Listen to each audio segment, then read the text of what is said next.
साथियों नमस्कार। देखिए, ये मेरी सासू माँ हैं और आज ही इनको मेरी ससुराल मतलब इनकी भी ससुराल है और वहीं पे मेरी भी ससुराल है। बड़े संयोग की बात है। देखिए, अड़िंग में इनकी भी ससुराल है और अड़िंग में मेरी भी ससुराल है। ये भी एक संयोग की बात है। मुझे तो आज तक यही नहीं पता है कि ऐसे भी ससुराल बन जाती है कि वहीं पे सास की ससुराल और वहीं पे दामाद की ससुराल। ये एक संयोग हुआ था।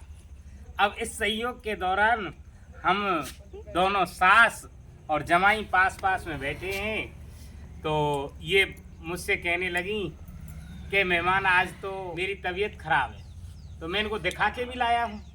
साथियों देखो, अब जब तबीयत खराब होती है तो बड़े बूढ़ों की इज्जत तो करनी पड़ती है। हुआ ये कि फिर ये कहने लगी कि मेहमान अब तो हम जाएंगे। मैंने कहा ससुराल जाएंगे कि ऊपर जाएंगे? बोले नहीं, अब तो हम ऊपर जाएंगे। यही कहा था ना तुमने? ऊपर जान तो सबसे ही कलेज है। बोल रही हैं कि ऊपर जाते जाएं तो सबसे कलेज कट है, कलेश कट जाए, ऐसा कुछ इनका मानना है। मैंने फिर कहा कि नहीं, बुजुर्गों की तो पहाड़ की सी ओट होती है, बुजुर्गों की तो पहाड़ की सी ओट होती है। तो इसके ऊपर मैं एक कहानी सुनाने जा रहा हूँ। साथियों देखिए, कहानी बहुत अच्छी है। एक बार एक लड़का और लड़की की शादी हो गई और जैसे ही शादी होने वाली थी तो लड़की वाले ने मतलब लड़की के बाप ने एक शर्त रखी कि बुजुर्गों को बारात में नहीं आना है। जब बुजुर्गों को बारात में नहीं आना है तो लड़के ने और अपने पिताजी से कहा कि पापा जी वो मेरे साथ उस लड़की की शादी तो कर दें, लेकिन उनका मानना है कि आप बारात में कोई बुजुर्ग नहीं भेजेंगे। तो पिताजी ने कहा ये तो सामान्य सी बात है, हमारे कोई नहीं जाएगा बारात में। लेकिन उस लड़के का जो नाना था वो कहने लगा नाना ना भाई, मैं तो बारात में ज़रूर जाऊंगा, मैं तो बारात में ज़रूर जाऊंगा। नाना को काफ़ी मना भी किया लेकिन वो नहीं माने और जिद करके नाना बारात में चले गए। जो लड़का था दूल्हे था, उसने कहा भाई एक शर्त है नाना जी। बोले बताइए। शर्त ये है कि आप गाड़ी में ही बैठे रहोगे, हम तुम्हें बारात में तो ले चलें। बोले ठीक है, मैं तो गाड़ी में बैठा रहूँगा। फिर क्या हुआ कि नाना को बारात में ले गए।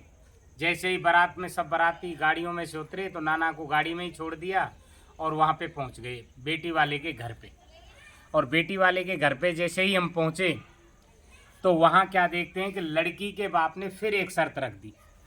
और लड़की के बाप ने शर्त रखी कि हमारे गांव के पास एक नदी बहती है, हम आपको हमारी बेटी से ब्याह तो कर दें, शादी तो कर दें, लेकिन एक शर्त यह है कि उस नदी में जो पानी से बह रही है उस नदी में पानी की जगह दूध बहना चाहिए।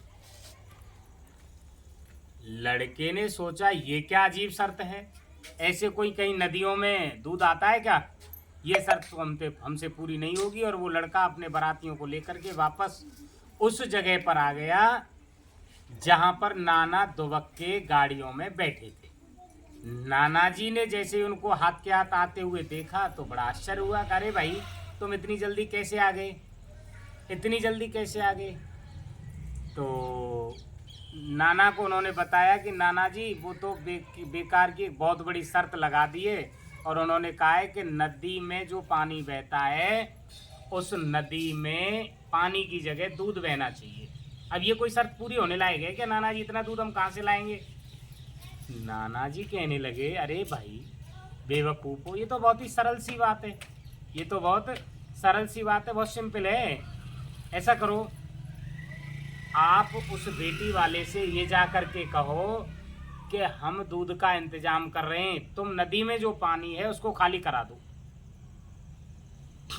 जैसे ही लड़के वाले दूल्हे और दूल्हे के साथ में जो लोग आए थे वो वापस लड़की के बाप के पास पहुंचे और बाप के पास पहुंचते इन्होंने कहा कैसा है, हम दूध लाने को तैयार हैं, लेकिन पहले जो नदी में पानी है, जो नदी में पानी है उस नदी के पानी को आप खाली कराने का इंतजाम कराइए, हमने दूध का ऑर्डर कर दिया है। लड़की का बाप बोला अरे भाई ये बताओ, हम शादी तो करेंगे ही, पर ये बताओ बारात में कोई बुजुर्ग कौन आया है? तो ये होती है बुजुर्गों की महत्वता। हम इनसे ये करें, हमारा जो उद्देश्य था इस कहानी को, हम ये कह रहे हैं कि ये जो सास बैठी हुई हैं हमारी, और कुछ ऐसी शिक्षाएं हमारे लिए देती रहें। बेटी का चैनल है मेघा सिंह के नाम से, और इसको ज़्यादा से ज़्यादा लाइक करें, शेयर करें, सपोर्ट करें, सब्सक्राइब करें।